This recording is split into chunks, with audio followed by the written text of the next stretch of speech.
Why bother telling a story of somebody who's not, someone who's unremarkable, someone who didn't do anything inspiring, who wasn't Michelangelo or Walt Whitman or Roosevelt on the one hand, Lincoln on the one hand, or on the other hand, a Rasputin or a Mao or Stalin.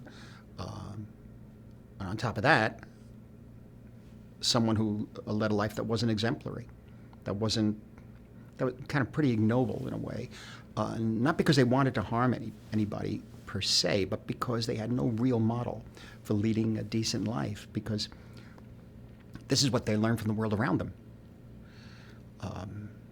So that's something that I've always been attracted to and interesting to me. Someone like Jordan or Jake LaMotta or Tommy, Joe Pesci's character in Goodfellas. And people say, well, that type of person, that sort. But I guess what that means is that they try to distance themselves from them. It's someone else, it's not me. But in actuality, I feel it's not someone else, it's us, it's you and me. And maybe if we had been born under different circumstances, maybe we would have wound up making exactly the same mistakes and choices and doing exactly the same things. Because I really think it's, when they say it's people of that kind, it's really not a matter of equalizing everyone and saying we're all responsible. I think it's a matter of facing and recognizing,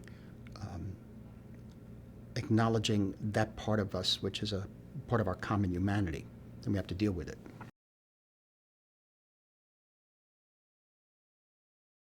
He thought that he could bypass morality or surpass morality with a combination of money and drugs.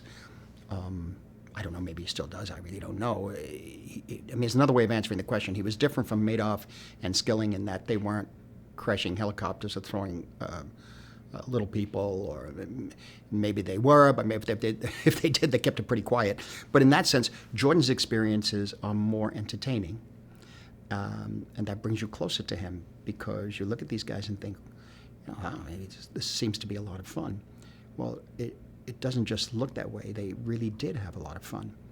In fact, that's really all they could do, is have fun and more on top of that, until it wasn't so much fun anymore. But what they couldn't do was just be. They just couldn't face that. So the challenge is to show that honestly, without tipping the scales into judgment and taking you outside of the world of these characters and the particular ways that they lived their lives, which was to obliterate all obstacles, all troubles, all difficulties by taking more drugs, more money. Sex was not even a factor. Sex was just part of that, in a sense. So it's really drugs and money and power.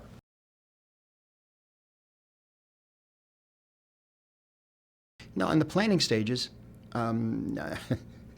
it was, as they say these days, a challenge. But, we decided to do it. And when we decided to do it, I had to have total freedom with the cast and crew to do what I needed to do, which meant we all decided that we were going to go all the way with it as much as we could, and actually encouraged that.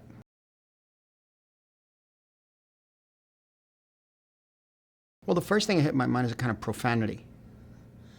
The profane as opposed to the sacred, the obscene in a way as opposed to the decency. And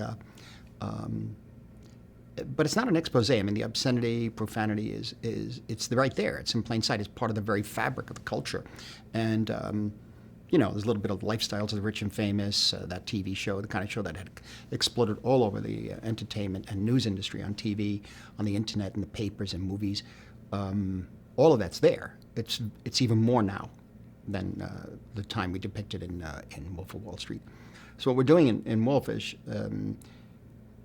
trying to show people participating in that outlook, that approach to life, which is ultimately, although they're very young at first, ultimately it's really a way of avoiding yourself, a way of being alone with yourself.